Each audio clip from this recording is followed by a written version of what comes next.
Hello hi friends, నమస్తే friends. వచ్చేసి urea DAP ఇది వచ్చేసి ఇప్పుడు పోసింది వచ్చేసి గ్రోసీల్ అండి. గ్రోసీల్ మిక్స్ చేస్తున్నాము. వరి నాటి ముందుగా రోజు దుక్కిలో వేస్తాం కదా, అదేంటి ఇది మిక్స్ చేసి వేస్తున్నాము.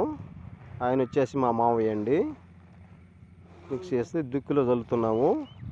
రేపు నాటు అండి, ఈరోజు వచ్చేసి చల్లుతున్నామండి. ఫ్రెండ్స్ వీడియో చూస్తున్నారు కానీ సబ్స్క్రైబర్ చేయండి ఫ్రెండ్స్, లైక్ చేయండి ఫ్రెండ్స్, సపోర్ట్ చేయండి ఫ్రెండ్స్, ప్లీజ్ ఫ్రెండ్స్.